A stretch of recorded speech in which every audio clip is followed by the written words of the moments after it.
Bismillahirrahmanirrahim. Assalamualaikum warahmatullahi wabarakatuh. Alhamdulillahirabbil alamin. Wassalatu wassalamu ala asrofil anbiya'i wal mursalin wa ala alihi wa ashabihi ajma'in. Amma ba'd. Apa kabar semuanya? Saya tetap berdoa semoga kita semuanya tetap dalam lindungan Allah, dalam rahmat Allah. Dijaga kesehatan kita, keluarga kita semuanya, diberi kemampuan untuk senantiasa taat padanya. Hidayah tetap ada pada kita semuanya dan keluarga kita dan orang-orang kita cintai. Ini nikmat yang begitu besar, karena nikmat hidayah adalah memang nikmat yang sangat amat mahal. Jaga dia sampai mati.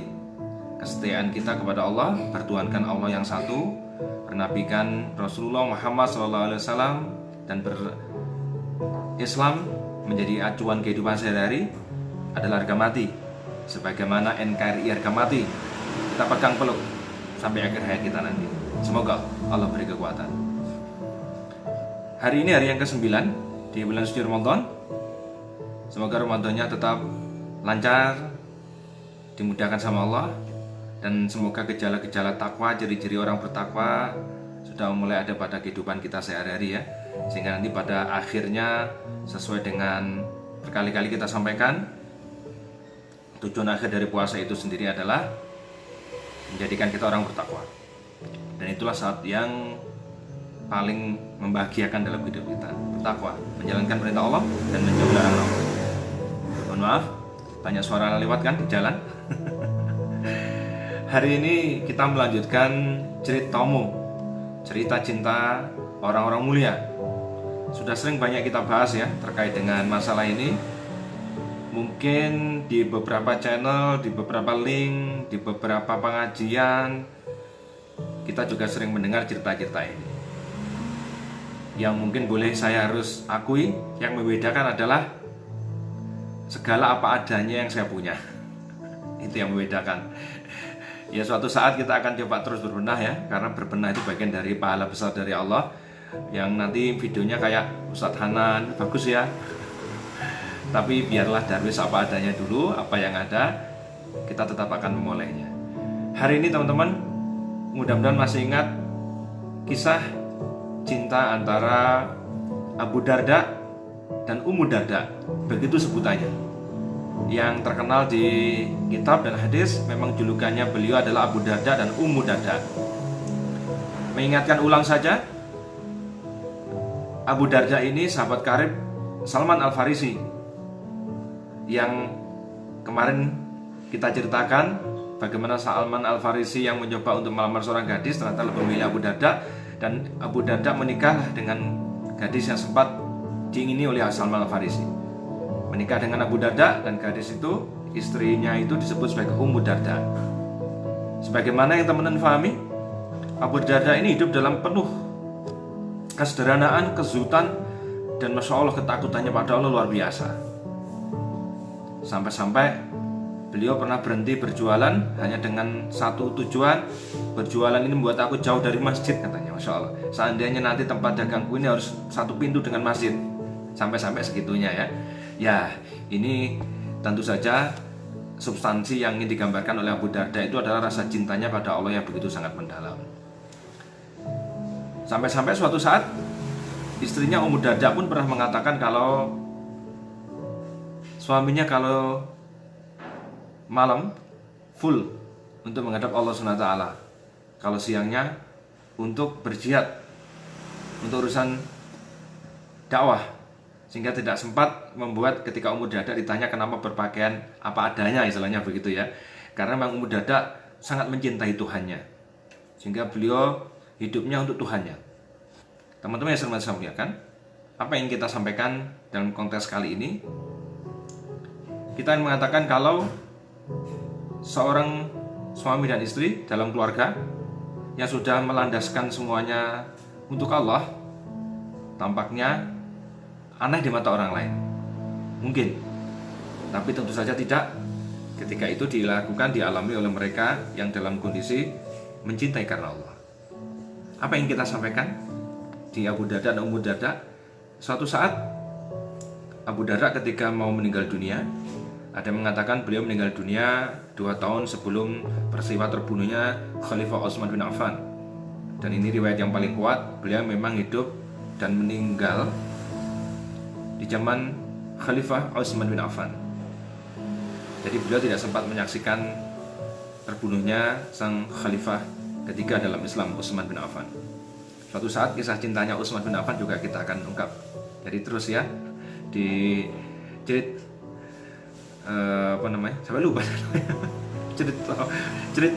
cerita cinta orang-orang mulia. Dan sebelumnya saya lanjutkan, acara ini ada karena disponsori oleh Madu Darwis suplemen sunnah Rasulullah untuk menguatkan hidup sehari-hari. Kok jadi ada iklannya? Iya, iklan dari saya sendiri. Baik teman-teman, kisah ini sangat singkat sekali karena cerita tentang ini hanya ada di beberapa kitab. Dan kita kan kalau ketika Abu Darda mau meninggal dunia, karena kita ceritanya tentang kisah cintanya ya. Kalau kisah kezuhudannya nanti bisa ceritakan bagaimana waktu dengan Salman Al-Farisi, waktu beliau tidak mau makan, tidak mau tidur itu ya. Nanti ada sendiri ya, ada bagian sendiri para ustadz banyak yang menyampaikan cerita cintanya ini. Ketika beliau sebelum meninggal dunia, orang-orang soleh itu biasanya sebelum meninggal dunia merasakan kalau beliau mau menghadap Allah SWT. Salah satu pesannya, wasiatnya khususnya kepada istrinya adalah mengatakan kepada Ummu Darda, ya istriku, aku dulu melamarmu di dunia, disaksikan oleh para keluarga, dan akhirnya aku menikahimu. Maka hari ini aku pun melamarmu untuk menikahimu di akhirat. Maka setelah aku meninggal, jangan lagi kau menikah dengan laki-laki lain, karena aku akan hanya ingin memilikimu seorang, dan kamu hanya boleh memiliki seorang suami, seorang aku nanti di surga nanti. Amin ya rabbal alamin. Ini ya teman-teman, kita tidak sedang bicara fikih, kita tidak sedang bicara masa orang sudah meninggal tidak boleh menikah lagi, tidak sedang bicara itu. Tapi kita sedang bicara bahwa Abu Darda berkeinginan sekali pernikahan berdua yang sangat saling mencintai dan indah dan bahagia ini dimiliki berdua di dunia sampai di akhirat, tentu saja surga di dalamnya, insya Allah. Dan terjadilah wasiat ini dipegang erat oleh sang istri Ummu Darda, yang memang hari-harinya juga mencintai suaminya dan sangat setia dengan cintanya. Lamat-lamat lagu akad dari Payung Teduh semoga semakin menguatkan cerita saya ini ya. Maka waktu berjalan, saat pada akhirnya Ummu Darda dalam kesendirian sehari-hari sebagai seorang janda, pada waktu itu hidup di zaman Khalifah Muawiyah bin Abu Sufyan. Dan Muawiyah tahu bagaimana seorang Ummu Darda dengan segala kualitas kesolehahannya dan keimanannya, dan seorang janda almarhum suami yang sangat luar biasa di sisi Rasulullah, yang Rasulullah menyebutnya sebagai ahli surga juga. Ketika dilamarnya Ummu Darda menjawab dengan sangat luar biasa sekali, mohon maaf Khalifah, aku tidak bisa menerima pinanganmu, aku tidak bisa memenuhi permintaanmu, karena suamiku berpesan bahwa kami akan menjadi pengantin dunia dan akhirat di surga nanti. Teman-teman, potret gambaran kisah cinta salah satu sahabat Rasulullah radhiyallahu anhu, Abu Darda dan Ummu Darda, yang mencoba untuk membuktikan pada kita semuanya bahwa beberapa hal yang mungkin ada dalam seliburan benak-benak kita tentang ketertarikan dengan yang lain, tentang mungkin ketidaksetiaan, tentang godaan-godaan yang besar, tentang dunia yang begitu hiruk pikuk seperti ini dengan tantangan yang luar biasa. Kita sekarang kembali dihadapkan pada satu sosok kisah Abu Darda dan Ummu Darda. Ini menjadi sangat luar biasa sekali. Inspirasi ini, kisah cinta orang-orang mulia ini yang menggugah jiwa, semoga itu harapan saya, akan semakin menguatkan kita tentang betapa pentingnya kita menjaga diri, betapa pentingnya kita semakin memperbaharui cinta dan kesetiaan kita. Dan inilah menjadi bekal terbaik dan rasa paling membahagiakan dalam hidup ini. Abu Darda dan Ummu Darda. Saya tambah satu kisah lagi, cinta-cinta yang hampir mirip yang seperti ini, teman-teman yang saya muliakan.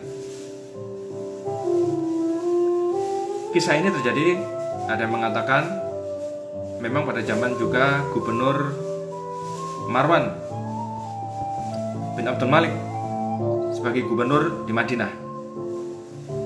Khalifahnya ketika itu adalah Muawiyah juga bin Abu Sufyan. Suatu saat di salah satu rakyatnya itu ada seorang perempuan, seorang istri sudah menikah, punya suami yang terkenal memang dengan kesolehan juga, dengan kecantikannya juga, dengan akhlaknya yang mulia luar biasa. Suatu saat sang Marwan ini, sang gubernur ini juga tertarik, sang khalifah juga tertarik untuk bertanya, bagaimana mungkin seorang yang luar biasa istri begini tapi punya suami yang mohon maaf miskin dan biasa-biasa saja. Sudah nama seorang perempuan ini. Nama laki-lakinya tidak banyak disebut dalam kitab, dalam sejarah nama lelakinya, suaminya. Tetapi dikabarkan suaminya ini memang memiliki tubuh, fisik, juga pekerjaan yang boleh bilang miskin. Tapi apa yang membuatnya si Su'dah ini begitu sangat amat mencintai suaminya? Jawaban tidak dinyana datang dari lisannya ketika ditanya sang khalifah sama si gubernur. Dengan sedikit mencoba menggudanya. Jawaban si istri ternyata dengan mengatakan, ketika aku bisa berbahagia dengan seseorang, maka aku harus bisa berduka, bersedih dengan seseorang, dan itulah suamiku. La haula wala quwata illa billah. Dan ternyata si suami ini pun diuji oleh khalifah ketika ditanya, bagaimana sekiranya cintamu dengan istrimu sekarang? Jawabannya sang suami luar biasa, ya khalifah, seandainya aku ditawari jabatan khalifah sepertimu dan seluruh isinya, niscaya tidak akan aku terima kalaupun aku harus disuruh berpisah dengan istriku. Dua insan yang sama cinta dan sama setia, yang menghasilkan akhirnya dua-duanya dalam kondisi keridhaan Allah. Dan biarkan orang lain mengatakan apa, tapi mereka mengatakan, biarlah kami bahagia di hati kami masing-masing.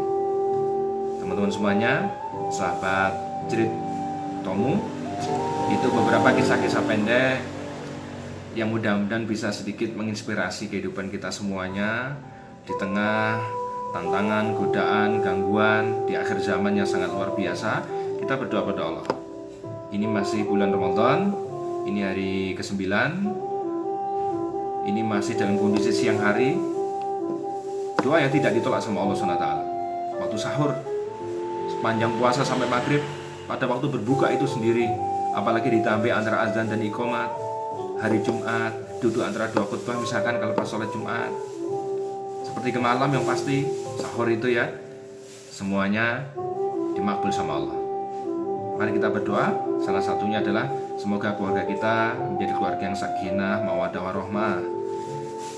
Semoga keluarga kita menjadi keluarga yang terbaik, memiliki keturunan yang soleh-solehah, meninggal husnul khatimah, bisa berangkat bersama-sama ke Baitullah, nanti ketemu lagi di jannah, dikumpulkan sama Allah. Semoga Allah memudahkannya. Dan khusus untuk yang jomblo, saya mau iklan dulu. Besok kalau jam 8 pagi, pantau di Facebook saya ya, sudah saya share. Besok pagi kita ada online Zoom, silahkan. Judulnya Jodohku Lockdown. Jangan salah dengar ya, bukan lockdown ya, tapi lockdown. Tanda seru dan tanda tanya. Jodohku lockdown, tanda tanya, atau jodohku lockdown sebagai pernyataan. Mau bagaimana jelasnya para jomblo biar tidak selalu baper, silakan. Besok di IKD Pranikah pagi jam 8. Kalau ingin lebih jelasnya bisa dipantau di Facebook saya. Sekali lagi untuk para ustadz saya, untuk para guru saya, untuk semua orang-orang yang memiliki ilmu lebih, dimohonkan maaf saya jika saya menyampaikan sesuatu yang kurang berkenan dan ada khilaf. Satu niatan saja, semoga cinta kita karena Allah semakin membara. Terima kasih. Saya Darwis, founder Gabo Indonesia dan Ngaji Kita, mengucapkan selamat beribadah Ramadan. Semoga Allah menerima puasa Ramadan kita. Subhanakallahumma wa bihamdik, asyhadu alla ilaha illa anta, astaghfiruka wa atubu ilaik. Assalamualaikum warahmatullahi wabarakatuh.